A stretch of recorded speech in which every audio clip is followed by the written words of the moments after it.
তোর সমস্যা কি রে? আমি বলছি না বিয়েতে সাদা শাড়ি পরতে, তাহলে এত কথা কিসের? বিয়ে তো আমার একটাই হবে, তাই না? আমার শখ আহ্লাদে তো পূরণের ব্যাপার আছে। তুই বুঝি আমার জন্য বিয়েতে সাদা শাড়ি পরতে পারবি না? আমি কোনো উত্তর না দিয়ে সেখান থেকে চলে আসলাম। সামনে কিছু না বললেও মনে মনে শুধু একটা কথাই বললাম, বজ্জাত পোলা, তোর একটা বিয়ে হয়েছে দেখে তোর সব শখ আহ্লাদ পূরণ করতে হবে? আরে আমার কি 14টা বিয়ে হয়েছে নাকি যে আমার শখ আহ্লাদের কোনো দামই নাই? তাছাড়া বিয়েতে কোনো বলদে সাদা শাড়ি পরে, তাও আবার কোনো ডিজাইন ছাড়া। বলা বজ্জাত, এর সাথে বিয়ে হয়েছে আমার জীবন তেজপাতা হবে, তার কোনো ডাউট নেই। উফ, আছে না আপনার পাবলিক কোথাকার। যাই হোক, বিয়েটা সাদা শাড়ি পরেই করতে হয়েছিল আমার। আর সে কি সুন্দর ব্লু কালারের ধুতি আর পাঞ্জাবি পরেছিল। উফ, কি সুন্দর ইনা লাগছিল আমার খাম্বা বরটাকে, আর অন্যদিকে আমাকে লাগছিল একটা সাদা ডাইনির মতো। এগুলো ভাবছি, হঠাৎ অনুভব হয় আমার সামনে কেউ বসে আছে। ঘোমটাটা উঠিয়ে দেখি আমার গুণধর বর আমার দিকে রাগি চোখে তাকিয়ে আছে। এই বচ্চাটা সবসময় এমনই করে, যখনই কোনো ইম্পর্টেন্ট ভাবনায় মশগুল থাকি তখন সে তা ভাঙানোর জন্য হাজির হয়ে যায়। যাই হোক, এটা নিয়ে পরে ভাববো। আপাতত আমার গুণধর বরটা কেন আমার দিকে এমন ভাবে তাকিয়ে আছে তা জানবার আকাঙ্ক্ষা আমাকে খুবই জ্বালাচ্ছে, তাই জিজ্ঞেস করতে হবে। তাও সে আমাকে বাধা দিয়ে নিজেই বলল, এই মেয়ে, তোর লজ্জা করে না? বাসর ঘরে বসে বরের আগেই নিজের ঘোমটা নিজেই খুলিস, আবার আমাকে সালামও করিস না। ওহ সরি, আসসালামু আলাইকুম। আর আমি আমার ঘোমটাটা আবার নামাচ্ছি, আপনি একটু কষ্ট করে উঠাই দিন, ওকে? বলি ঘোমটাটা নামাচ্ছিলাম, কিন্তু আমার গুণধর পর কেল্লাইকা জানি আবার ধমক দিছে। এই, তোকে আমি বলেছি ঘুমটা নামাতে, এত বেশি বুঝিস কেন? তাড়াতাড়ি অজু করে আয়, নামাজ পড়বো। আমি আর কথা বাড়লাম না, সুন্দর করে অজু করতে চলে যাই। অজু করে এসে দেখি আমার গুণধর পর জায়নামাজের উপর দাঁড়িয়ে আছে, পাশে আরেকটা জায়নামাজ। ওটা মনে হয় আমার জন্য, তাই আগ পাঁচ না ভেবে আমি জায়নামাজে দাঁড়াই গেলাম। তারপর দুজনে সুন্দর মতো নফল নামাজ পড়লাম। কিন্তু বলে না, কয়লা ধুইলে ময়লা যায় না, কথাটা কিন্তু সত্যি। নামাজ শেষ হওয়া মাত্রই বেটা বচ্চাতে আমাকে কথা নাই বার্তা নেই কোলে তুলে নিল। তারপর সোজা বিছানায় গিয়ে আমাকে শক্ত করে জড়িয়ে ধরে ঘুমিয়ে পড়লো। বেটা বচ্চাদের এত ডাকছি তো কোনো কথা বলে নাই। অবশেষে যখন কথা বলছি তখন আমি আর কথা বলতে পারিনি, কারণ হেঁটে আমারই খুব জোরে ধমক দিয়া কইছে, আর একবার যদি তুই কথা বলিস তাহলে বাসর রাতে মানুষ যা করে আমি কিন্তু তাই করব। চুপচাপ ঘুমা। অতএব আমাকে তৎক্ষণাৎ ঘুমিয়ে পড়তে হয়। এখন ঘুমের মধ্যে আপনাদের পরিচয়টা দিয়েই দিই। আমার নাম ঈশানুর তাসমিয়া মীরা, বাবা মার একমাত্র ডাইনি সন্তান। যদিও মা বাবা মানুষ, আমরা ফুল ফ্যামিলি গ্রামে থাকি। আমি বলতে গেলে মধ্যবিত্ত পরিবারের। আর অন্যদিকে আমার বরটার নাম রোহান আহমেদ রায়ান, বাবা মার একমাত্র আদরের ছেলে। দেখতে মাশাআল্লাহ, সে জন্ম থেকেই শহরে বড় হয়েছে, অনেক বড় লোক। এখন জানবার বিষয় মিলটা হয়েছে কিভাবে। তাহলে যাওয়া যাক অতীতে। এই প্রথম নিজের দাদু বাড়িতে যাচ্ছে রায়ান। গ্রাম হওয়ায় যেতে চায়নি কখনো, তবে এবার মা বাবার জোড়াজুড়িতে যেতে হচ্ছে। তাছাড়া নিজের দাদু বাড়ি দেখতে কেমন তা জানবার ইচ্ছা হয়তো মনে জেগেছিল তার। তবে রায়ান একা না, তার সাথে তার 4 বন্ধু সাহেল, কায়রা, আবির আর রাহিও যাচ্ছে গ্রামে। রায়ানের মা বাবা আগেই গ্রামে চলে গেছে, এখন তাদের যাওয়ার পালা, তাই যথাসময়ে বের হয়ে যায় তারা। প্রায় 3 ঘন্টা সময় লাগে তাদের গ্রামে পৌঁছাতে। গ্রামে পৌঁছাতেই তাদের অবস্থা কাহিল। যেহেতু এটা গ্রামের রাস্তা, সেহেতু রায়ানের গাড়ি চালাতেও সেই অবস্থা।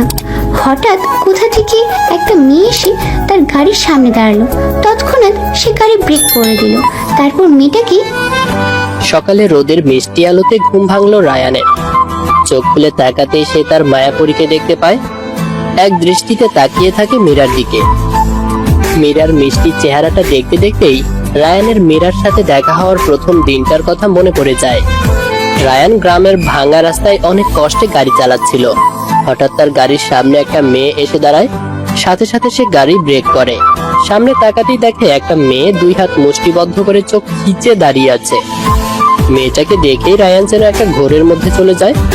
লম্বা লম্বা চুলে 2টি বেনি, পরনে ফতুয়া আর লং স্কার্ট, গলায় একটা ওড়না ঝুলানো আর মুখে ভয়ের ছাপ। ব্যাস, এতটুকুতেই মেয়েটাকে মারাত্মক সুন্দর লাগছে। গ্রামের মেয়েরা যে এত সুন্দর হয় তা রায়ান এ মেয়েকে না দেখলে জানতে পারতো না।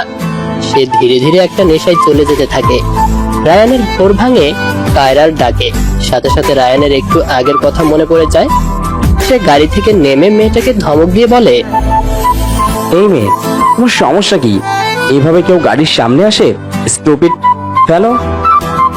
দেখুন, আমি আসলে দেখা দেখির আমার সময় নেই। আগে বলো, গাড়ির সামনে আসছো কেন? নাকি গাড়ির ধাক্কা খেতে ভালো লাগে? তোমার যদি কিছু হতো তাহলে এই স্টুপিড গ্রামবাসীগুলো আমাকে তো ধরতো। দেন এক গালটি ফালতু ফর্মালিটি। এই যে কতক্ষণ ধরে বকবক করতেছিস, আমাকে তো কথা বলতেই দিচ্ছিস না। আর শোন, আমার কোনো শখ নেই তোর গাড়ির তলে আসতে। আমার ছানা গরুগুলো তোর গাড়ির সাথে আর একটুর জন্য বাড়ি খেত, তাই অনেকক্ষণ ধরে তোকে ডাকতেছিলাম। কিন্তু তুই তো সেই লেভেলের বয়রা, এত ডাকছি তাও গাড়ি থামাস নাই। তাই তুমি আমার গাড়ির সামনে এসেছো? Are you mad? এই সামান্য গরুর জন্য কেউ গাড়ির সামনে আসে? আর দোষ তো তোমারই। আর আসছো আমাকে তুই তো গাড়ি করতে। দেখুন, আপনাদের কাছে যেমন আপনাদের কুত্তা অনেক প্রিয়, তেমনি আমার কাছে আমার গরুগুলো অনেক অনেক বেশি প্রিয়। আর চাইলে আপনিও আমাকে তুই বলতে পারেন, আমার সমস্যা নেই। Oh really? তাহলে এখন থেকে তুই বলা শুরু করে দিই। তাছাড়া তোদের মতো গ্রামবাসীকে এগুলি করা উচিত। Oh hello, what do mean by তোদের মতো গ্রামবাসী? আমরা চাইলে অনেক কিছু করতে পারবো, বুঝছেন? তাই নাকি? তাহলে কি করতে পারিস দেখি? আল্লাহ, দেখেন আপনার পিছনে কি? রায়ান পেছনে তাকাতেই মেয়েটা রায়ানকে একটা ধাক্কা দেয়। সাথে সাথে রায়ান রাস্তার পাশে থাকা খালে পড়ে যায়। আর মেয়েটা তো তার গরুগুলোকে নিয়ে দৌড়। তাকে আর পায় কে? এদিকে কায়রা, সাহেল, আবির আর রাহি, ওরা সবাই এতক্ষণ গাড়িতে বসে নীরব দর্শকের মতো তাদের ঝগড়া দেখছিল। মেয়েটা রায়ানকে ধাক্কা দেওয়ায় তারা গাড়ি থেকে নেমে যায়। গাড়ি থেকে নামার পর রায়ানের এই অবস্থা দেখে তারা সবাই জোরে জোরে হেসে দেয়। বেটা, তুই এখানে কি করিস? ডিম পারবি? না, আমরা এসব কাজ করি না।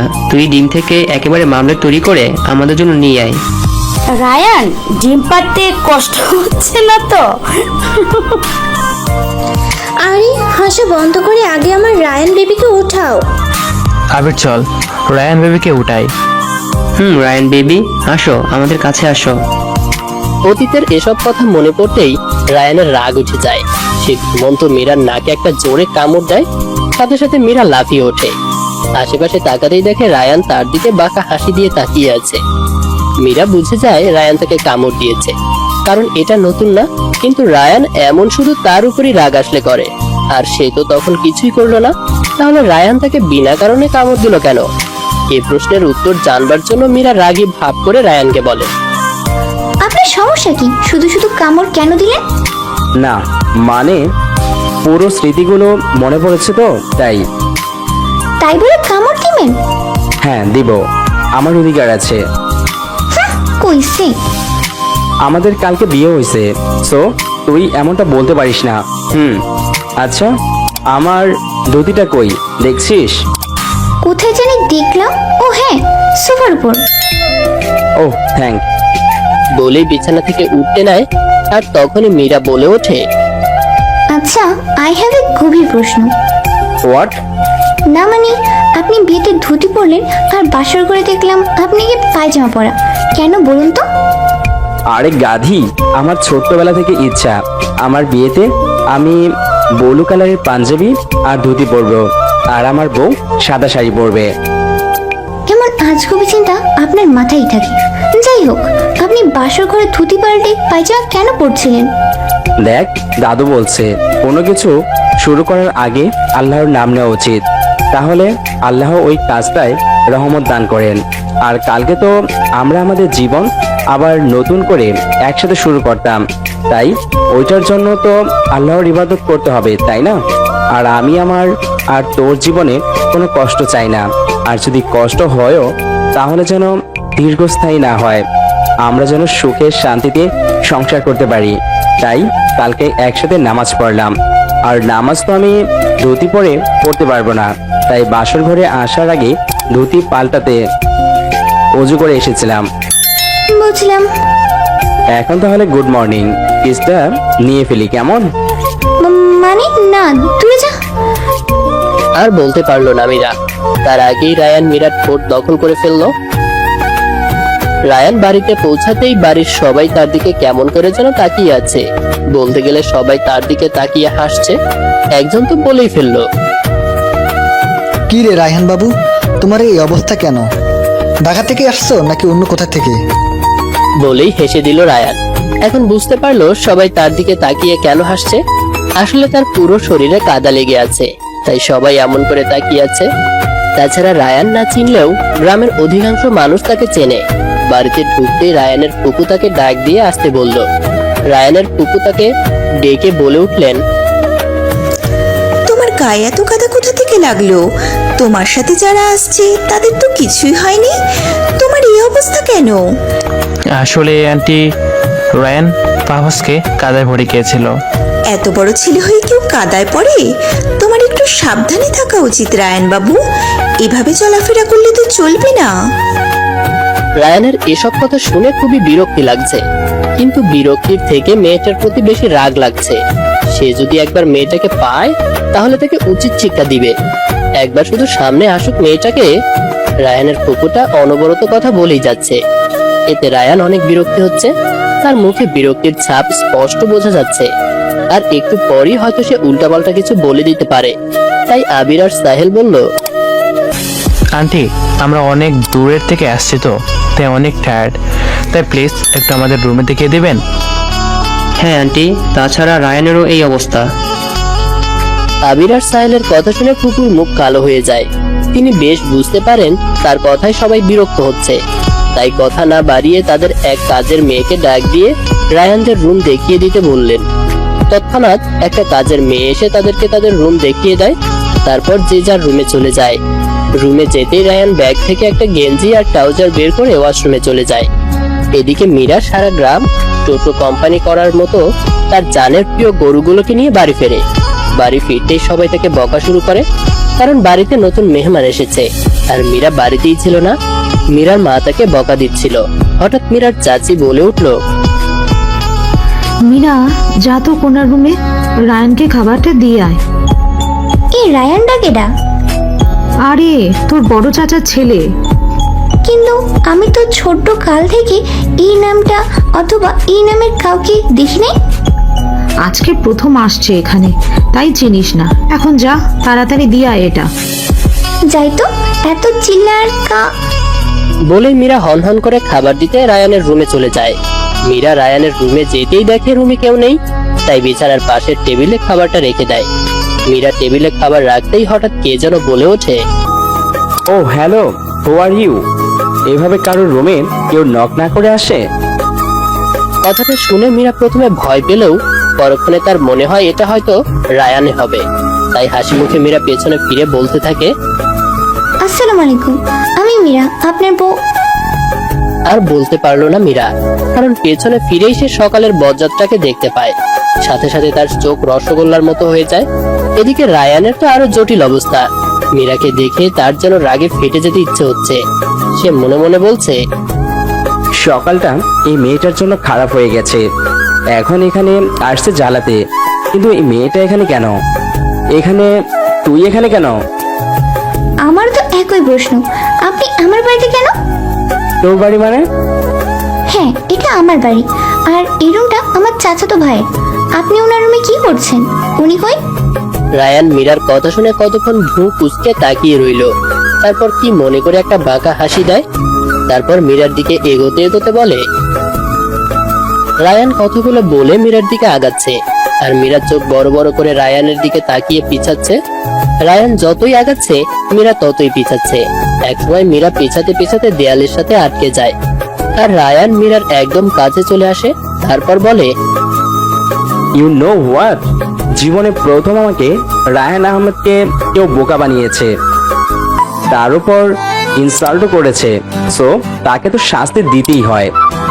আর তুই জানিস, আমি একটু আগেই প্রে করছিলাম যেন সে আমার সামনে চলে আসে অ্যান্ড আমি তাকে শাস্তি দিতে পারি। আর দেখ, তুই আমার সামনে চলে আসলি। দেখুন, একটু দূরে গিয়ে কথা বলুন। আহা, ভয় পাচ্ছিস কেন? আমি ভাগ না ভাল্লুক? আর তাছাড়া আমি তোকে মারধর করে শাস্তি দেব না, আমি তো তোকে রোমান্টিক ভাবে শাস্তি দেব। So be ready for that my baby. Ryan মীরার একদম কাছে চলে যায়, তারপর বলে। রায়ানের কথা শেষ হওয়া মাত্রই মীরা রায়ানকে একটা জোরে ধাক্কা দেয়। আচমকা ধাক্কা দেওয়ায় রায়ান মীরা থেকে একটু দূরে সরে যায় আর অগ্নির দৃষ্টিতে মীরার দিকে তাকায়। মীরা সেসবে ভ্রুক্ষেপ না করে বলতে শুরু করে। আপনার শাস্তি আপনি নালার পানির সাথে চুবাইয়া খান। আপনার মতো লুচ্চা আমি আর একটাও দেখি নাই। লুচু, অসভ্য, বেহায়া কোথাকার। আর একবার যদি আমার কাছে আসেন তাহলে নালায় ফিক্কা মারি রঙিন করে দিব। বলেই রাগে গজগজ করতে করতে রুম থেকে বের হয়ে যায়। আর রায়ান, সে তো এখনো মীরার যাওয়ার দিকে তাকিয়ে আছে। মীরা রুম থেকে বের হওয়ার পরপরই সাহেল, আবির, কায়রা আর রাহি রায়ানের রুমে ঢোকে। কি রে রায়ান, এখন তো রুম থেকে যে বের হলো ওইটা সকালের মেয়েটা না? কিন্তু মেয়েটা এখানে কেন? এসব গ্রামের চিপ মেয়েগুলো কখন কি করে কিছুই বোঝা যায় না। হয়তো রায়ানের কাছে ক্ষমা চেয়ে 2-3 টাকা ভিক্ষা চেতে এসেছিল। শাট আপ রাহি, তোমার এই লো মেন্টালি কথাবার্তা বন্ধ করো। আর রায়ান, তুমি বলো মেয়েটা এখানে কেন এসেছিল? মেয়েটার নাম মীরা, আমার চাচাতো বোনও, আমার চাচার মেয়ে। ও এ বাড়িতে থাকে, আমাকে খাবার দিতে এসেছিল। কি, ওই মেয়েটা তোর বোন? ওহ, জাস্ট সেটা পাবির, ও আমার বোন না, ওকে? চাচার মেয়ে বলছিস, আবার বলছিস মেয়েটা তোর বোন না, কেন বলতো? आई थिंक दाल में कुछ लाल पीला है। কোনো লাল পিলা নাই, আমি তো জাস্ট বলতে চাচ্ছিলাম কায়রা ছাড়া আমি কোনো মেয়েকে বোন মানি না। বাট রায়ান বেবি, ও তো তোমার বোন, তাই না? আমি কি বলছি তোমার কানে যায়নি রাহি? কিন্তু তোরা এই মেয়েটাকে নিয়ে যা তো, আমার খুব বিরক্তি লাগছে। কিন্তু রায়ান, আমরা তো বাইরে ঘুরতে যাবো ভাবছিলাম। দেখ আবির, আমার ভালো লাগছে না। তাছাড়া এসব গ্রামটামে কিচ্ছু নাই, বাইরে যেয়ে মজা পাবি না। তাই এখন যা, মাথা ব্যথা করছে আমার। গ্রামে কিছু নেই বলে কি আমরা বাসায় বসে থাকবো নাকি? দেখ না বে, এত জার্নি করার পরে ওর হয়তো ইচ্ছে করছে না বাইরে যেতে। চল আমরা কিছুক্ষণ রেস্ট নিই রুমে, কালকে না হয় ঘুরতে বের হবো। আচ্ছা চল। তারপর ওরা চলে যায়। ওরা যেতেই রায়ান বারান্দায় গিয়ে দাঁড়ায় আর ভাবতে থাকে। মেয়েটা আমাকে এত জ্বালায়, তবুও তার প্রতি আমার কেন যে রাগ আসে না। বারবার মেয়েটার চোখের মায়ে আটকে যাই। কোনো মেয়ের চোখে যে এত মায়া থাকে তাই এই মেয়েটাকে না দেখলে জানা যেত না। মন চায় মেয়েটার চোখের মায়ায় হারিয়ে যায়। না না রায়ান, এগুলো কি ভাবছিস তুই? ওই মেয়েটা একটা সামান্য গ্রামের মেয়ে, ওর থেকে যত দূরে থাকবি ততই ভালো। কিন্তু আমাকে বোকা বানানোর শাস্তি ওকে দিয়ে ছাড়বো। এদিকে মীরা রাগে গজগজ করতে করতে বাড়ির উঠোনে চলে আসে। তারপর উঠোনের বড় গাছটার নিচে বসে রায়ানের 14 গোষ্ঠী উদ্ধার করতে থাকে। বেটা অ্যানাকন্ডার অভিশপ্ত লুচু সাপ, নলার পচা ময়লা পানি, পেটনির বর, উগান্ডার ইঁদুর, তোরে আমি আমার প্রিয় গরুর গোবরের সাথে মাটির কিছু মিশিয়ে খাইয়ে দেব। সাথে টিকটিকি লেজ ফ্রি, তেলাপোকার পা রোজ, পিঁপড়া আর মশার ভাজি খাওয়াবো। সাথে আপনাদের কি অনেক অখাদ্যের নাম জানেন? তা এগুলো কোথায় পাওয়া যায়? মীরার কথার মাঝখানেই কথাটা কে যেন বলে ওঠে। মীরা পেছনে ফিরে তাকাতেই চমকে যায়। জিজ্ঞাসু দৃষ্টিতে তাকিয়ে বলে, আপনি? আসলে বাড়িটা ঘুরে ঘুরে দেখছিলাম, হঠাৎ আপনাকে এখানে একা একা বসে দেখলাম, তাই ভাবলাম একটু সঙ্গ দেই। তা আপনাকে দেখে মনে হচ্ছে আপনি রেগে আছেন। কি কারণে রেগে আছেন তা কি জানতে পারি? চিনি না, জানি না। আমি আপনাকে আমার রাগের কারণ কেন বলবো? তাছাড়া আপনিও ওই খাটাসটার বন্ধু, তাই আপনিও যে খাটাস না তার কোনো প্রমাণ আছে? দেখুন, আমি ওই কাটাসটার মতো না, আপনি আমাকে বলতে পারেন। আই সোয়ার আমি কাউকে বলবো না। সত্যি তো? ও সত্যি। তাহলে আমার রাগের কারণটা শুনুন। তারপর মীরা এক এক করে তার সব অভিযোগ তাকে বলল। আর সে নির্বাক শ্রোতার মতো অভিযোগগুলো শুনতে লাগলো। কথার এক পর্যায়ে মীরা বলে ওঠে, আচ্ছা, আপনার সাথে তো পরিচয়ই হয়নি। আমার নাম মীরা, আপনার? আমার নাম সাহেব। ও আচ্ছা, আপনি খাটাসটার কি হন? আমি ওই খাটাসটা বন্ধ হই। কি? ওই বাচ্চাটার সাথে আপনার কিভাবে বন্ধুত্ব হলো? ওকে, তুমি যেমন মনে করো ও কিন্তু তেমন না। ওর মন অনেক ভালো, তাই হয়তো বন্ধুত্বটাই হয়ে গেছে। তুমি ওর সাথে কয়েকদিন মেলামেশা করো, দেখবা তোমারও অনেক ভালো লাগবে ওকে। আচমকা কেউ কথা বলায় মীরা আর সাহেল দুজনেই চমকে যায়। সামনে তাকাতেই দেখে কায়রা আর আবির দাঁড়িয়ে আছে। তাদের দেখেই সাহেল বলে ওঠে, ওরা কায়রা আর আবির, আমার বন্ধু। আসসালামু আলাইকুম। ওয়ালাইকুম আসসালাম। আপনারা কখন আসলেন? তুমি যখন রায়ানের বদনাম করছিলে। কথাটা শোনা মাত্র মীরার কেন জানি খুব লজ্জা লাগে। তাড়াতাড়ি বলে ওঠে, আচ্ছা, আমাকে আমার মা ডাকছে, আমি যাই। হ্যাঁ। বলেই মীরা সেখান থেকে চলে যায়। মীরা চলে যেতেই সাহেল বলে ওঠে, রাহি কইরে, ইতি ঘুমার। চল আমরাও কিছুক্ষণ রেস্ট নিই। চল। তারপর যে যার রুমে চলে যায়। রাতে বিরাট বড় খাবার টেবিলে বসে সবাই খেতে বসেছে। কাজের লোকেরা খাবার সার্ভ করছে। মীরা বসেছে ঠিক রায়ানের সামনের চেয়ারে। মীরার যেন অস্বস্তির সীমা নেই। রায়ান বারবার তার দিকে রাগী দৃষ্টিতে তাকাচ্ছে আর টেবিলের নিচে তার পা দিয়ে মীরার পায়ে গুঁতা দিচ্ছে। কোনো মতে খাবার শেষ করে মীরা ড্রয়িং রুমে চলে যায়। তারপর সাহেল, আবির আর কায়রার সাথে গল্প করতে ব্যস্ত হয়ে যায়। কিছুক্ষণের মধ্যেই তাদের মধ্যে অনেক ভালো বন্ধুত্ব হয়ে ওঠে। এদিকে রায়ান ড্রয়িং রুমের এক কোণে বসে মোবাইল চালাচ্ছে। দিন দুনিয়ার কিছুরই যেন তার খবর নেই। আর রাহি, সে তো সারাটা দিন রায়ানের পিছু পিছু ঘোরে, এখনো তাই। গল্প করা শেষে সবাই যে যার রুমে গিয়ে ঘুমিয়ে পড়ে, কিন্তু রায়ানের চোখে ঘুম নেই। সে তো বারান্দায় দাঁড়িয়ে রাতের মনোমুগ্ধকর প্রকৃতি দেখতে ব্যস্ত। মাঝরাতেই মীরার ঘুম ভেঙে যায়। ঘুম ভাঙতে মীরার খুব পিপাসা পায়। বিছানার পাশের টেবিলে হাত দিতেই দেখে জগে পানি নেই। অগত্যা তাকে পানির জগ নিয়ে পানি আনতে রান্নাঘরে যেতে হয়। মীরা রান্নাঘরে যাওয়ার পথেই তার সাথে যেন ধাক্কা খায়। পড়ে যেতে নিলে ওই ধাক্কা খাওয়া ব্যক্তি তাকে ধরে ফেলে। মীরা ভয়ে চোখ বন্ধ করে ফেলে। কিছুক্ষণ পর মীরা চোখ খুলতেই দেখে সাগর, মীরার ফুফাতো ভাই, তার কোমর জড়িয়ে ধরে তার দিকে এক দৃষ্টিতে তাকিয়ে আছে। এটা দেখা মাত্রই মীরা সাগর থেকে নিজেকে ছাড়িয়ে নেয়। তারপর বলে, তুমি এত রাতে এখানে যে? আমারও কিন্তু একই প্রশ্ন। কিন্তু আগে প্রশ্ন করেছি। আসলে ঘুম আসছিল না তো, তাই ছাদে গিয়েছিলাম। এখন তুমি বলো, তুমি এত রাতে এদিকে কেন? পানি শেষ হয়ে গিয়েছিল, তাই রান্নাঘরে যাচ্ছি পানি আনতে। বলেই মীরা সাগরকে কিছু না বলতে দিয়ে চলে আসে। সাগর ছেলেটাকে মীরার একদমই পছন্দ করে না। কেমন জানি গায়ে পড়া স্বভাব। এভাবে যদি না আসতো তাহলে হয়তো আরো 100টা কথা বলে মীরাকে আটকে রাখতো। তাই তাড়াতাড়ি চলে যাওয়াই ভালো মনে করলো মীরা। মীরা রান্নাঘরে গিয়ে জগে পানি নিয়ে সেটা পাশের টেবিলটায় রাখে। তারপর একটা গ্লাস নিয়ে পানি খেতে যাবে, তখনই কে যেন মীরাকে পেছন থেকে জড়িয়ে ধরে। সাথে সাথে মীরার হাত থেকে পানির গ্লাসটা পড়ে যায়। মীরা ভয়ে ভয়ে পেছনে তাকাতেই দেখে তাকে রায়ান জড়িয়ে ধরে আছে। তা দেখে মীরা তার সর্বশক্তি দিয়ে রায়ানকে ধাক্কা মারে। সাথে সাথে রায়ান পাশের ফ্রিজের সাথে খুব জোরে বাড়ি খায়। মীরা সেসব তোয়াক্কা না করে সেখান থেকে চলে যেতে নিলেই রায়ান তার হাত ধরে এক টানে নিজের একদম কাছে নিয়ে আসে। মীরা নিজেকে ছাড়ানোর চেষ্টা করতে করতে বলে, কি সমস্যা কি আপনার? ছাড়ুন আমাকে। ওই ছেলে যখন তোর কোমর ধরেছিল তখন তো এরকম করিসনি। আমি ধরলে তোরে তো কিসের সমস্যা?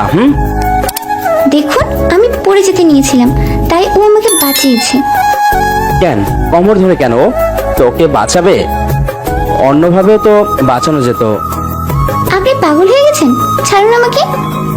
খুব সাহস হয়েছে না রে তোর? আর একবার যদি আমাকে পাগল বলিস, থাপড়ায় তোর দাঁত ফালাই দিব। অপরিচিত ছেলেদের সাথে খুব ঘেঁষাঘেঁষি করতে ভালো লাগে, তাই না? ও কোনো অপরিচিত না, ও আমার ফুফাতো ভাই, যেমন আপনি আমার চাচাতো ভাই। আর বলতে পারলো না মীরা। তার আগেই রায়ান মীরার ঠোঁট দখল করে ফেলে। মীরা রায়ানকে নিজে থেকে ছাড়ানোর আপ্রাণ চেষ্টা করছে, কিন্তু কিছুতেই সরাতে পারছে না। তাই বাধ্য হয়ে মীরা চুপ হয়ে যায়। তার চোখ দিয়ে অনবরত পানি পড়ছে। আর রায়ান, সে তো মীরার প্রতি তার সব রাগ মীরার ঠোঁটের উপর ছেড়ে দিচ্ছে। কিছুক্ষণ পর রায়ানের রাগ কমায় রায়ান মীরার থেকে সরে আসে। সাথে সাথে মীরা রায়ানকে একটা থাপ্পড় মেরে দেয়। তারপর বলে, আপনাকে আমি ভালো ভাবতাম, কিন্তু আপনি যে এমন হবেন তা আমি কল্পনাও করিনি। আপনি একজন অসভ্য, বড় ধরনের অসভ্য, যে মেয়েদের সম্মান করে না, সে কুকুরের থেকেও নিচে। বলেই মীরা এক মুহূর্ত সেখানে না দাঁড়িয়ে দৌড়ে রুমে চলে যায়। তারপর দরজা লাগিয়ে সেখানেই বসে বসে কান্না করতে থাকে। এদিকে রায়ান এখনো সেখানে দাঁড়িয়ে আছে। তার প্রচন্ড রাগ হচ্ছে নিজের প্রতি আর মীরার প্রতি। হ্যাঁ, সে ভুল করেছে, কিন্তু রাগের মাথায়। রাগে সে কি করে না করে সে নিজেই জানে না। তাই ভুলবশত এটা হয়ে গেছে, তাই বলে তাকে এভাবে অপমান করবে না। সে আর এখানে থাকবে না, সকাল হতেই চলে যাবে শহরে। যেখানে তাকে অপমান করা হয়েছে সেখানে সে থাকবে না, কিছুতেই থাকবে না। তারপর রায়ান নিজের রুমে চলে যায়। সকালে মীরার ঘুম ভাঙতেই দেখে সে ফ্লোরে শুয়ে আছে। সাথে সাথে তার কাল রাতের কথা মনে পড়ে যায়। পানিতে তার চোখ ভিজে আসে, কিন্তু গালে এক ফোঁটা পানি পড়ে না। কোনো মতে ফ্রেশ হয়ে বাইরে আসতেই জানতে পারে রায়ান আর তার বন্ধুরা সকালেই চলে গেছে। তাদের নাকি কি কাজ আছে। তারা যাওয়ায় বাড়ির সবার মন খারাপ, একমাত্র মীরা ছাড়া। সে তো মনে মনে এক প্রশান্তির শ্বাস ফেলে। তারা রায়ানের সাথে দেখা হবে না ভেবেই মীরা যেন আনন্দে মেতে ওঠে। এভাবে কেটে যায় 1 মাস। 1 মাসে একটা দিনও নেই যে রায়ান মীরাকে মিস করেনি। প্রতিনিয়ত তার মীরার কথা মনে পড়ে। ইচ্ছে করে এখনই মীরার কাছে ছুটে যেতে, কিন্তু কেন এমন হচ্ছে তা সে বুঝতে পারছে না। প্রথম দিন থেকেই মেয়েটা তার মন মাথা সব দখল করে নিয়েছে। এতদিন বুঝতে না পারলেও মেয়েটার কাছ থেকে দূরে যাওয়া বেশ বুঝতে পারছে রায়ান। আর কয়েকদিন পরেই সাহেল, আবির আর কায়রা আসে রায়ানের সাথে দেখা করতে। আর কতই থাকবি রায়ান? হ্যাঁ রায়ান, তুমি এভাবে ঘরবন্দি থাকলে তো হবে না। কিছু কি হয়েছে? কিছু হলে আমাদের বল, এভাবে চুপ থাকার তো কোনো মানেই হয় না। একবার বলেই দেখ না, হয়তো আমরা তোর মন খারাপের কারণ শুনে এর সমাধান দিতে পারি। ওই গ্রামের মেয়েটার কথা মনে আছে? হ্যাঁ, কেন? তারপর রায়ান ওর আর মীরার সাথে ঘটে যাওয়া আর ওর সাথে যা যা হচ্ছে তার সব বলে। রায়ানের বলা শেষ হতেই আবির বলে ওঠে, মামা, তুমি তো প্রেমে পড়ছো, ট্রিট দাও তাড়াতাড়ি। চুপ থাক আবির। আর রায়ান, তুমি যা করেছো তা কিন্তু আসলে ঠিক করনি। তাছাড়া ওকে সরি বলা উচিত ছিল তোমার। আর তুমি সেটা না করেই চলে আসলে। সেটাই। কিন্তু ওর কথা আমার তো মনে পড়ছে কেন, আমি সেটা বুঝতে পারছি না। আরে গাদা, তুই প্রেমের প্রসেস। আসলেই। জি, এগুলো প্রেমে পড়লেই হয়। তাহলে দেরি কিসের, চলো গ্রামে। এখন? হ্যাঁ, আর জামা কাপড়ে চিন্তা করিস না, গ্রাম থেকে কিনে নিব। অ্যান্ড তোদের মা বাবাকে, তোরা আমার সাথে গ্রামে যাচ্ছিস। ওকে। কিন্তু রাহি, ও যাবে না আমাদের সাথে? না, ওই মাথা ব্যথা আমাদের সাথে যাবে না। আরে মাথা ব্যথা, উফ। তারপর রায়ানরা গ্রামের উদ্দেশ্যে রওনা হয়। প্রায় 5 ঘন্টা পর ওরা গ্রামে পৌঁছায়।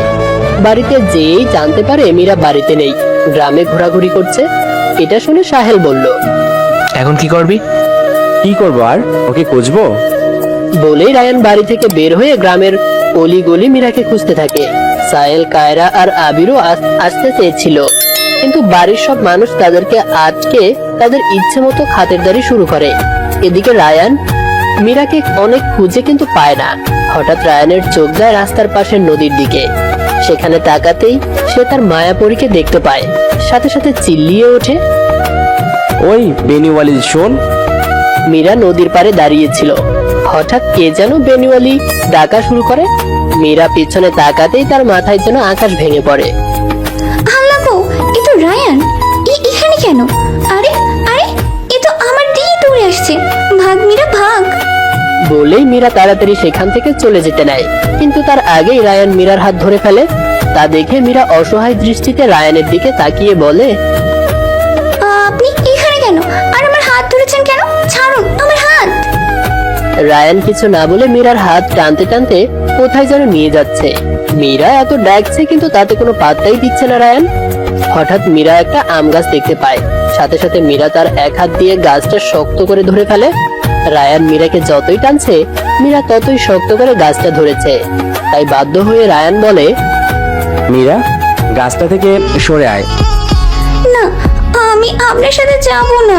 যাবি না তো? না। Okay fine then. বলেই রায়ান মীরার কোমরে একটা চিমটি কাটে। সাথে সাথে মীরা লাফিয়ে ওঠে।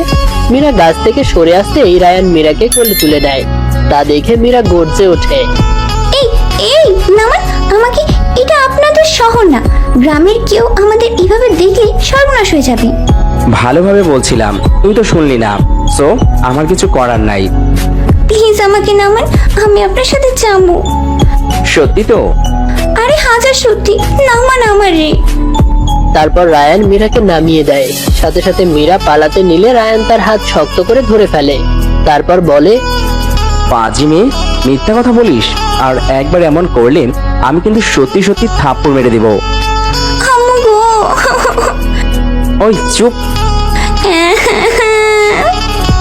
মীরা, আর একবার কান্না করলে আমি কিন্তু কিস করে দেব। তারপর রায়ান মীরাকে একটা পুরনো বাড়ির কাছে নিয়ে যায়।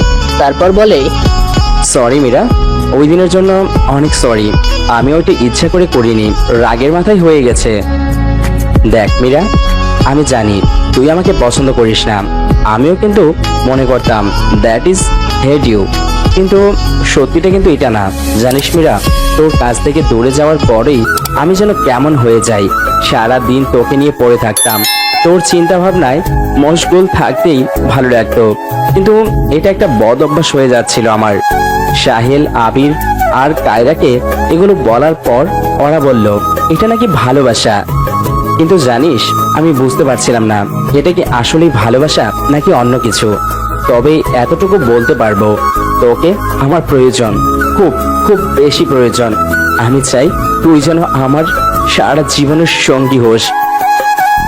অগোছালো আমাকে গুছিয়ে দেস, আমার অগোছালো স্বপ্নগুলো তোমার মতো করে গুছিয়ে দিতে।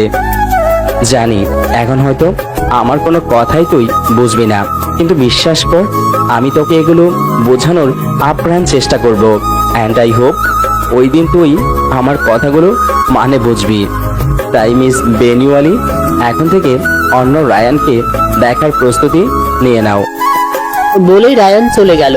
আর মীরা, সে এতক্ষণ রায়ানের কথা খুব মনোযোগ দিয়ে শুনলো, কিন্তু আগামাথা কিছুই বুঝলো না। শুধু এতটুকুই বুঝেছে যে কোনো বড় কিছু হতে চলেছে তার জীবনে। তারপর মীরা গ্রামে কিছুক্ষণ ঘোরাঘুরি করার পর বাড়ি চলে যায়। বাড়ি যেতেই মীরার মা মীরাকে ডাক দেয়। কি হয়েছে মা, ডাকতেছো কেন? মীরামা, যা তো রায়ানকে এই জামা কাপড়গুলো দিয়ে আয় তো। কেন, তার কাছে কি জামা নাই? কি বলে একটা প্রজেক্টের জন্য আসছে, তাই কাউকে বলেও আসে নাই। আর তাড়াহুড়োর চোটে বলে জামা কাপড়ও আনতে মনে নেই, তাই গ্রামের থেকে ওদের জন্য জামা কাপড় কেনা হয়েছে। ওর বন্ধুগুলোকে কাপড় দেওয়া শেষ, এখন রায়ান বাকি, তাকে তুই দিয়ে আয়। কেন, কাজের মেয়ে কি অভাব হয়েছে? ওদের পাঠাও। মীরা, যা বলছি তা কর। মা, সবসময় এমন করো? বলেই মীরা না চাওয়া সত্ত্বেও রায়ানের রুমে যায়। যে দেখে রায়ান রুমে নেই, মনে মনে অনেক খুশি হয়। জামা কাপড়গুলো বিছানায় রেখে পেছনে ফিরতেই মীরার যেন আত্মা শুকিয়ে যায়।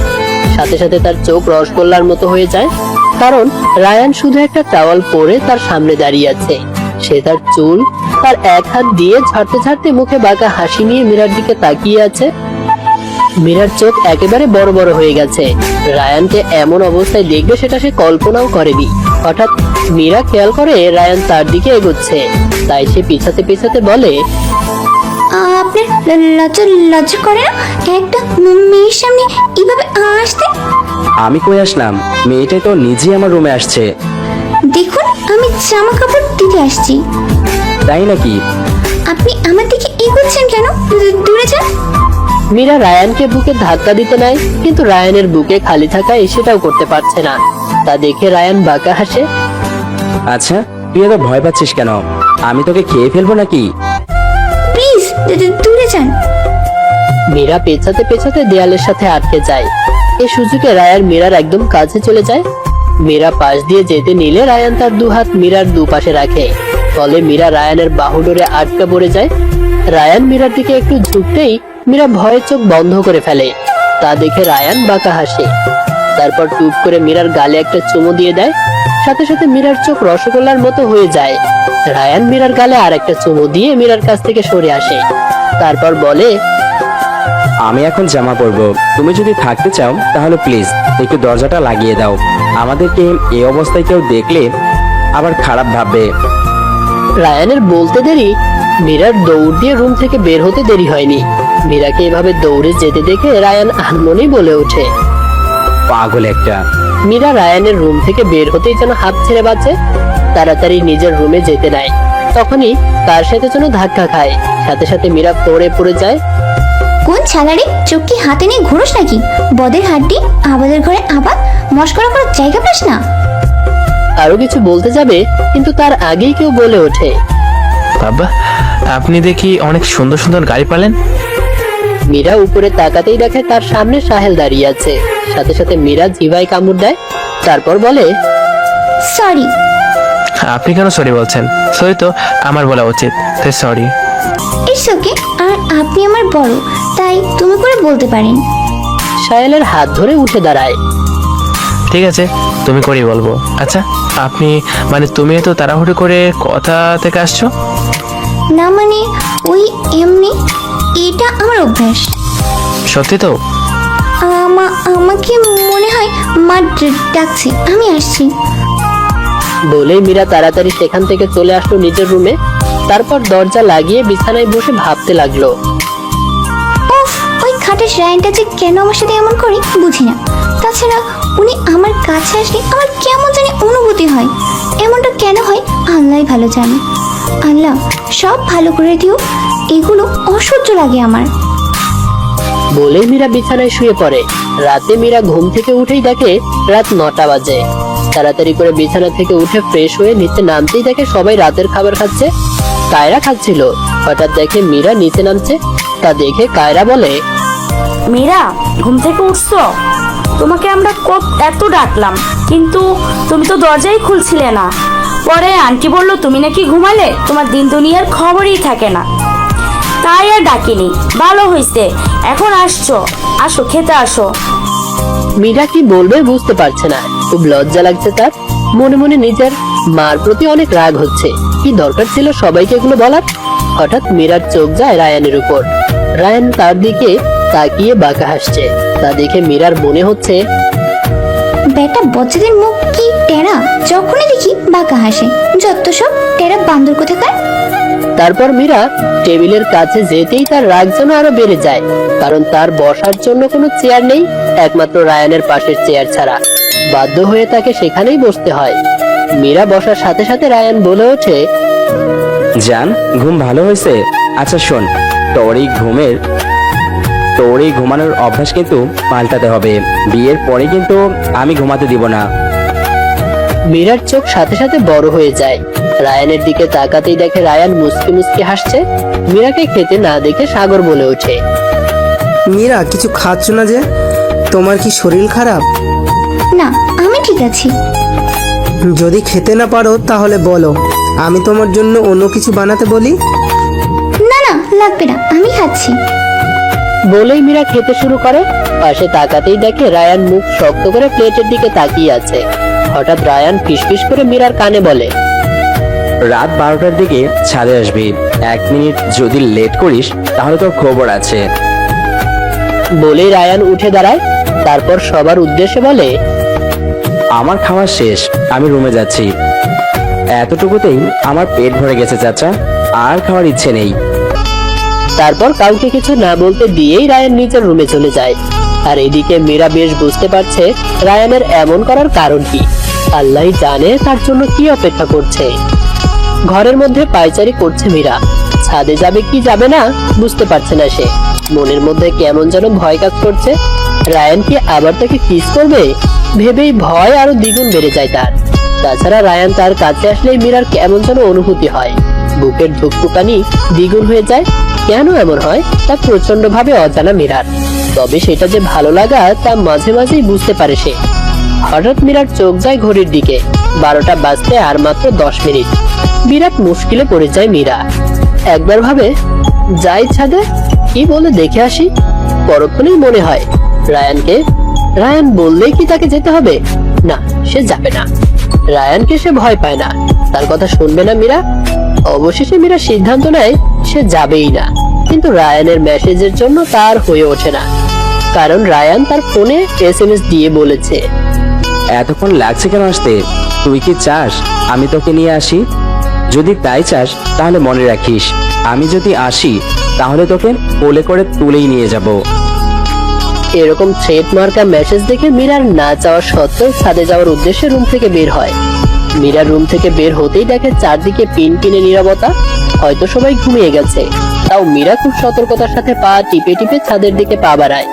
তাছাড়া বলা তো যায় না, মাঝরাতেও এবাড়ির মানুষ ভূতের মতো ঘুরঘুর করে। এখন তো সবেমাত্র 12টা। মীরা এসব আজগুবি চিন্তা করতে করতে ছাদে আসে। ছাদে ঢুকতেই দেখে সেখানে কেউ নেই। আশেপাশে তাকিয়েও কাউকে দেখতে পায় না। ছাদের দরজা তো খোলা, তাহলে কেউ নাই কেন? বজ্রটি কি ভূতের পায়ের রুমে গেছে নাকি? হঠাৎ দরজা লাগানোর শব্দে পিছনে ফিরে মীরা। পিছনে ফিরতেই দেখে রায়ান দরজা লাগিয়ে তার দিকে এগোচ্ছে। তা দেখে মীরাও পেছাতে নিবে, তার আগেই রায়ান মীরাকে এক টান দিয়ে পাশে থাকা দেয়ালের সাথে ঘেঁষে দাঁড় করায়। তারপর মীরার দুপাশে হাত দিয়ে একটু ঝুঁকে বলে, ছেলেটা তোর এত কেয়ার করছিল কেন? হ্যাঁ, ভাই ভাইয়ের মতো থাকবে, এত বাড়াবাড়ি কেন করে? ও কি তোকে লাইক করে মীরা?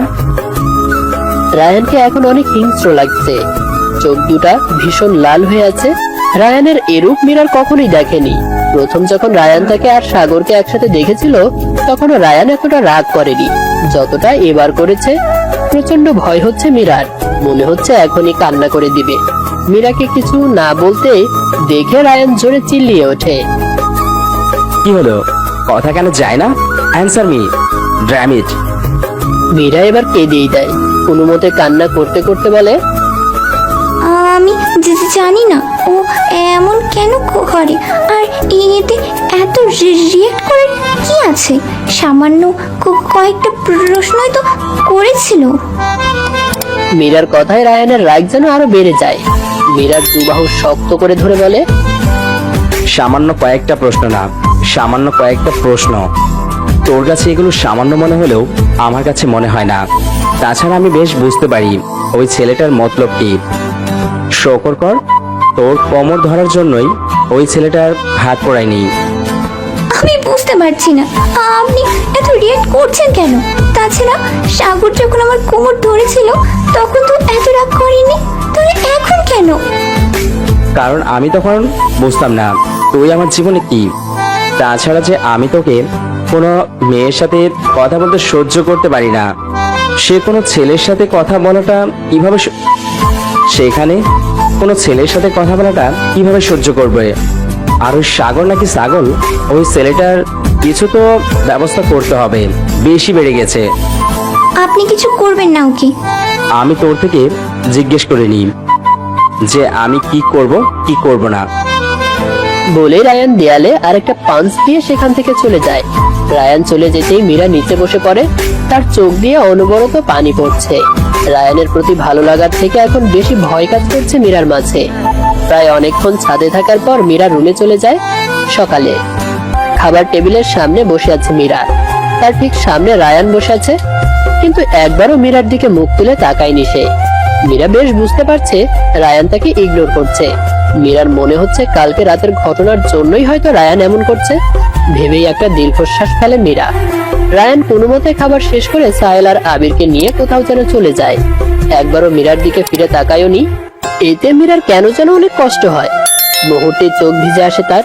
এভাবে সকাল থেকে বিকেল গড়িয়ে যায়, কিন্তু রায়ানের আসার কোনো নাম গন্ধই নেই। এদিকে সাগরও সেই সকালে বের হয়েছে, এখনো বাড়িতে ফেরেনি। প্রায় 2 ঘন্টা ছাদে দাঁড়িয়ে আছে মীরা। রায়ানের আসার অধীর আগ্রহে অপেক্ষা করছে, কিন্তু অপেক্ষার প্রহর যেন শেষই হচ্ছে না। হঠাৎ চিল্লাচিল্লের আওয়াজ পেয়ে মীরা নিচে নেমে ড্রয়িং রুমে যায়। সেখানে যেতেই দেখে সাগর সোফায় বসে আছে, আর তার এক হাত আর এক পা ব্যান্ডেজ করা, হয়তো ভেঙে গেছে। আর একটু খেয়াল করতেই দেখে তার বাম চোখটা অনেকটা ফুলে বেগুনি রং ধারণ করেছে। কেউ সাগরকে কিছু জিজ্ঞেস করতে সাগর যেন কেমন করছে। তার চেহারায় ভয় স্পষ্ট। মীরা বেশ বুঝতে পারছে এ কাজ কার। মুহূর্তে রাগে লাল হয়ে যায় মীরার চেহারা। আরে কাউকে কেউ এমনি মারে? সুন্দর মতো বুঝানো তো পারতো। তাছাড়া কিছু ইচ্ছা অপূর্ণ থাকাই ভালো, আর এই সব ইচ্ছাই পূরণ করতে হয় যত সব আবাল। এসব ভাবতে ভাবতে মীরা কায়রার রুমে যায়। রুমে ঢুকতেই দেখে কায়রা বিছানায় বসে বই পড়ছে। তাকে দেখেই বলে ওঠে, আরে মীরা, তুমি এখানে যে? তা কিছু দরকার ছিল? তুমি জানো আমি কেন এসেছি? তুমি তো দেখি বেশ স্মার্ট, তা কেমনে বুঝলে? বাড়িতে এত চিল্লাচিল্লি হচ্ছে, তাও তুমি একটা বারের জন্য নিচে নামলে না। এখানে বসে ডোন্ট কেয়ার ভাব নিয়ে বই পড়ছো। এটি স্পষ্ট বোঝা যাচ্ছে যে এরকম কিছু হবে তা তুমি আগে থেকেই জানতে। আর আমি খুব ভালো করেই জানি রায়ান কোথায়, সেটা তুমি জানো। তাই আমি চাই তুমি আমাকে তার কাছে নিয়ে যাও। কায়রা কিছু বলল না, শুধু একটা মুচকি হাসি দিল। তারপর মীরার হাত ধরে কোথাও যেন নিয়ে যেতে লাগলো। কিছুক্ষণ হাঁটার পরই মীরা দেখলো কায়রা তাকে নদীর কাছে নিয়ে এসেছে। একটু দূরে রায়ানকে দেখা যাচ্ছে, তবে রায়ান একা না, তার সাথে সাহেল, আবির আর একটা মেয়েও আছে। মেয়েটা পেছনে ফিরে থাকায় মীরা তার চেহারা দেখতে পাচ্ছে না, তবে এতটুকু বুঝতে পারছে মেয়েটা রায়ানের গায়ের সাথে ঘেঁষাঘেঁষি করছে।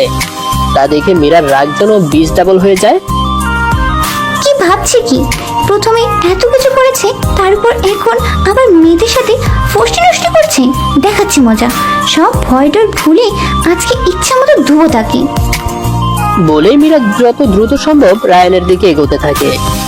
মীরা রায়ানের কাছে গিয়ে প্রথমে মেয়েটাকে একটা জোরে ধাক্কা মারে, তারপর রায়ানের শার্টের কলার ধরে নিজের কাছে নিয়ে আসে। ঘটনাক্রমে সবাই অবাক, রায়ান তো আরো বেশি অবাক। হ্যাঁ, রায়ান জানতো যে মীরা আসবে, তবে এইভাবে আসবে সেটা কল্পনাও করেনি। তাছাড়া যে মেয়ে রায়ানের সাথে কখনো জোর গলায় কথা বলেনি, সে রায়ানের সাথে এমন করবে সেটা আসলেই কল্পনার বাইরে। রায়ান মীরার দিকে ভ্রুকুচকে তাকাতেই মীরা বলে ওঠে, এই এই ব্রু ঠিক করেন, আপনাকে কেমন লাগে আপনি জানেন? একদম চিড়িয়াখানার বান্দরের মতো।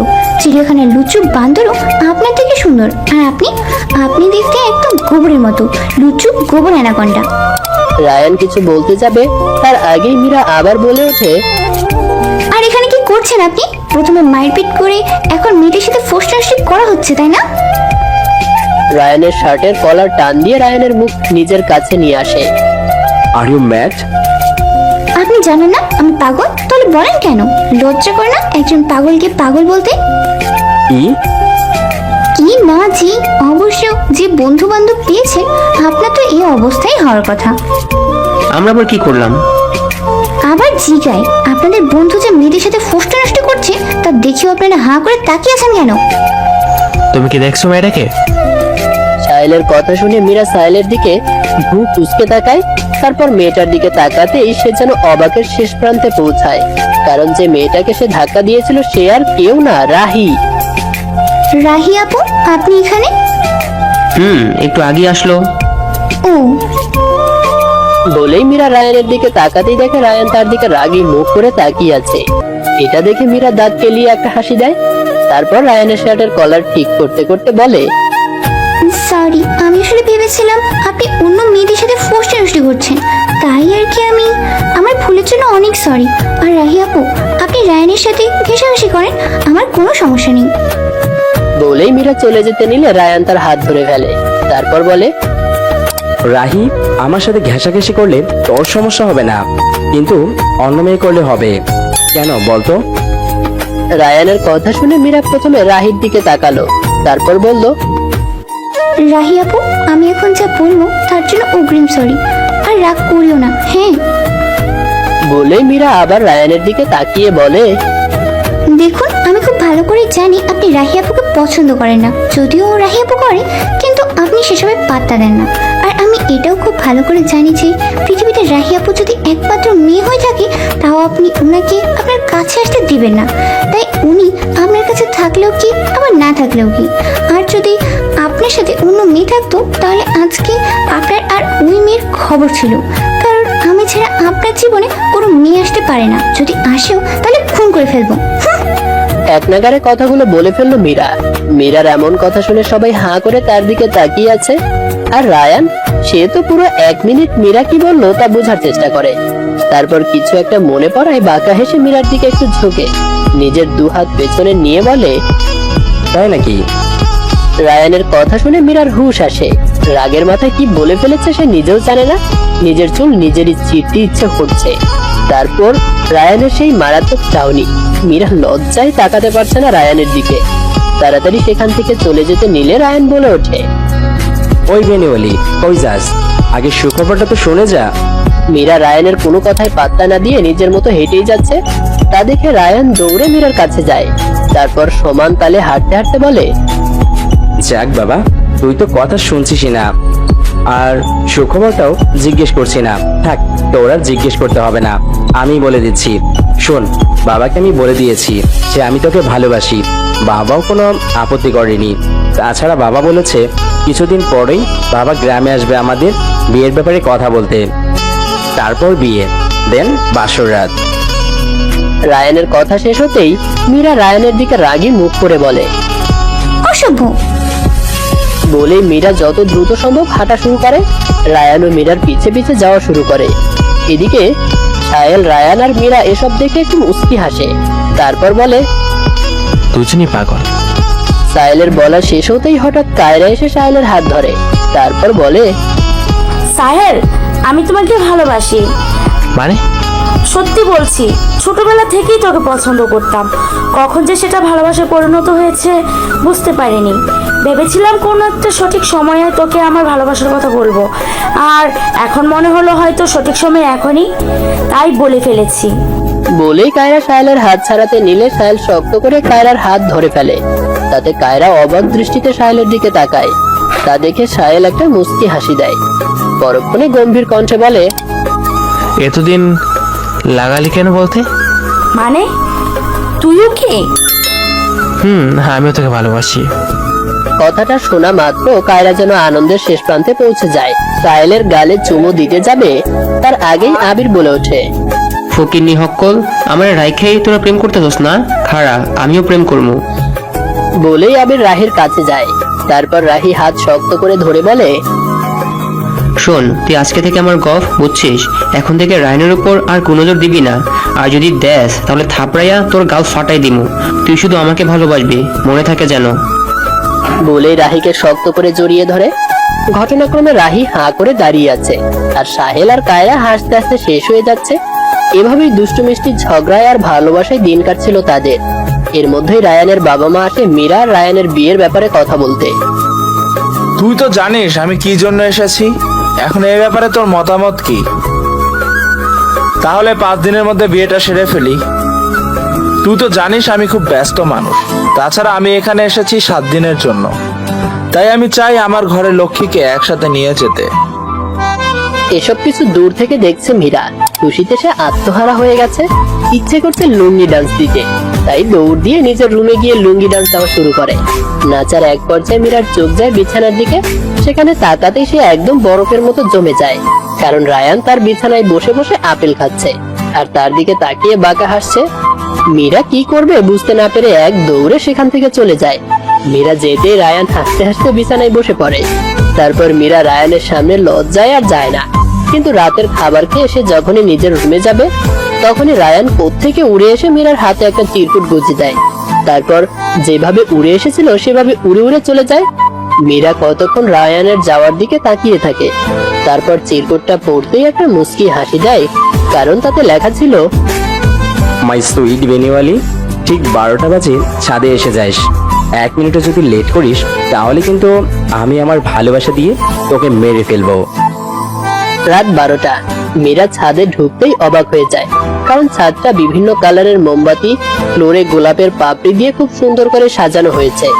তার চেয়ে সুন্দর করে সাজানো হয়েছে সামনের দেওয়ালটা, যাতে লেখা, ভালোবাসতাম, ভালোবাসি, ভালোবেসে যাব। মীরা মুগ্ধ নয়নে দেখছে চারপাশটা। হঠাৎ সে গানের আওয়াজ পায়। মীরা পেছনে তাকাতেই দেখে রায়ান তার দিকে গান গাইতে গাইতে এগিয়ে আসছে। মীরা আর এক মুহূর্ত দেরি না করে রায়ানের কাছে দৌড়ে গিয়ে তাকে জড়িয়ে ধরে। রায়ানও মীরাকে জড়িয়ে ধরে। তারপর মীরার মুখ উঁচু করে বলে, এখন আমার পুরস্কার দে। কি দিব? Give me a kiss. মানে কি গাঁজাখুরি কথা বলছেন? No, I want a kiss. আচ্ছা দিব, কিন্তু গালি। আচ্ছা, চোখ বন্ধ করে। তারপর রায়ান চোখ বন্ধ করতেই মীরা রায়ানের গালে আলতো করে চুমো দেয়। তারপর সরে আসতে নিলে রায়ান মীরাকে এক টানে নিজের একদম কাছে নিয়ে মীরার ঠোঁট দুটি দখল করে নেয়। মীরা প্রথমে বাধা দিল, পরে আর দেয় না। এদিকে রায়ান মীরার ঠোঁটে 2-3টা আলতো চুমো দেয়। তারপর গভীরভাবে চুমো দিতে থাকে মীরাকে। প্রায় অনেকক্ষণ পর রায়ান মীরাকে ছেড়ে দেয়। তারপর শক্ত করে জড়িয়ে ধরে বলে, মীরা, কয়েকদিন পর আমাদের বিয়ে। এখন আমার কি রিয়েক্ট করা উচিত আমি জানি না, তবে এতটুকু বলতে পারবো আমি আমার মনে এক প্রশান্তি অনুভব করছি, যা আগে কখনোই করিনি। আমি চাই এই প্রশান্তি যেন আমি সারা জীবন পাই। তুই কি আমার সাথে সারা জীবন থাকবি মীরা? মীরা রায়ানের কথা শুনে রায়ানকে শক্ত করে জড়িয়ে ধরে বলে। অবশ্যই। এভাবে কাটতে থাকে মীরা আর রায়ানের দিন। এরপরে আসে সেই দিন যেদিন মীরা ঐতিহাসিক সাদা শাড়ি পরে তার বজ্জাতকে বিয়ে করে। বারান্দায় দাঁড়িয়ে রাতের মনোমুগ্ধকর প্রকৃতি দেখতে ব্যস্ত মীরা অতীতের কিছু কথা মনে পড়তেই মুস্কি হাসে সে। হঠাৎ অনুভব করে তার কোমর ধরে কেউ তাকে জড়িয়ে ধরেছে, আর সে কেউটা কে তা মীরা খুব ভালো করেই জানে। তাই মুখে একটা মিষ্টি হাসি ঝুলিয়ে বলে, ঘুমাননি? তুই তো জানিস আমি তোকে ছাড়া ঘুমাতে পারি না। তাহলে এখানে দাঁড়িয়ে থাকেন, আমার এখন ঘুম আসছে না। না, আমি ঘুমাবো না। এরপর দুজনেই চুপ হয়ে যায়।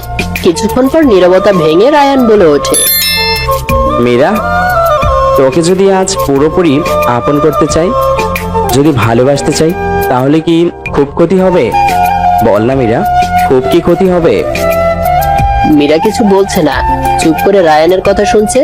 একবার মনে হচ্ছে আরেকটু সময় নেওয়া উচিত, পরক্ষণে মনে হচ্ছে আপনার পূর্ণতা তাদের ভালোবাসা, একটু ভালোবাসতেই তো চাচ্ছে। এতে কি খুব বেশি ক্ষতি হবে? না, হয়তো হবে না ভেবেই মীরা পেছনে ফিরে রায়ানকে শক্ত করে জড়িয়ে ধরে। তা দেখে রায়ান একটু মুচকি হাসি দিয়ে বলে, আমি কিন্তু আমার উত্তর পেয়ে গেছি।